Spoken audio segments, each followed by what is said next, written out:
हमने कहा कि जन स्वराज की जो व्यवस्था बनेगी तो बाकी जो बड़े काम होने हैं वो तो होंगे, लेकिन in the matter of days and hours 6 चीजें हो जाएंगी। पहली चीज, बिहार से इस फर्जी शराबबंदी के कानून को हटा दिया जाएगा, जिसमें शराब की दुकान बंद है और घर घर शराब की डिलीवरी हो रही है और बिहार के गरीब जनता का 20,000 करोड़ का नुकसान हो रहा है। दूसरी बात हम लोगों ने कही कि बिहार में 60 वर्ष से ज्यादा उम्र के हर महिला पुरुष को, दिव्यांगों को और विधवाओं को, जो 400 रुपए की पेंशन पर जी रहे थे, अभी हम लोग के डर से 1100 हुआ है, जैसे ही जन स्वराज की व्यवस्था बनेगी उनको 2,000 रुपए महीना मिलने लगेगा, ताकि उनकी एक बेसिक जिंदगी जीने के काबिल वो हो जाए। तीसरी बात कही गई कि जैसे ही सरकार बनेगी 7 दिन के अंदर एक नया विभाग बनाया जाएगा रिलीफ एंड रिहेबिलिटेशन के लिए, उन लोगों के रिलीफ और रिहेबिलिटेशन के लिए जो बिहार से मजबूरी में पलायन कर गए हैं। उस विभाग का सिर्फ ये काम होगा कि आने वाले साल भर में 50 लाख से ज्यादा लोग जो बिहार से बाहर 10,000 12,000 की मजदूरी के लिए गए हैं, उनको बिहार में ही रोजी रोजगार की व्यवस्था की जाए,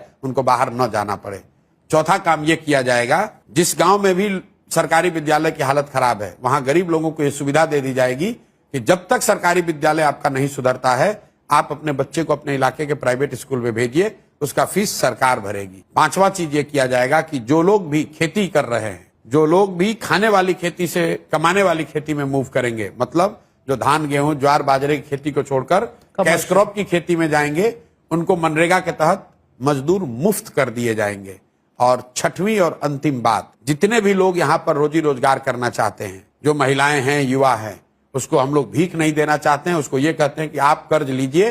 कर्ज पर आपको 10% 12% ब्याज नहीं लगेगा, 4% ब्याज लगेगा। 4% ब्याज पर आपको कर्ज मिल जाएगा, ताकि आप अपने घर में अपने पैर पर खड़े होइए, रोजी रोजगार कीजिए, ताकि आपको सरकारी नौकरियों का मुंह ना देखना पड़े, फैक्ट्री लगने का इंतजार ना करना पड़े। ये 6 चीज जन स्वराज के आने के मैटर ऑफ डेज में कर दिया जाएगा। और एक अंतिम बात, जो 100 सबसे भ्रष्टतम नेता और अफसर हैं, उनकी सूची बना दी गई है। जैसे ही सरकार बनेगी स्पेशल कानून बनाया जाएगा, स्पेशल कोर्ट बनाए जाएंगे और साल भर के अंदर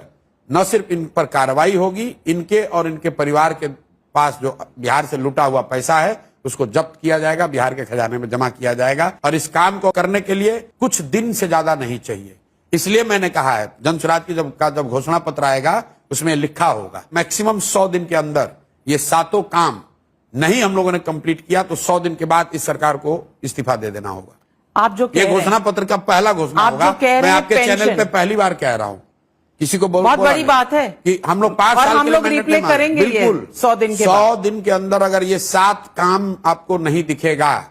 तो आप 5 साल मत इंतजार कीजिए, 2 साल इंतजार मत कीजिए, 100 दिन के अंदर इस सरकार को इस्तीफा दिलवा दीजिए।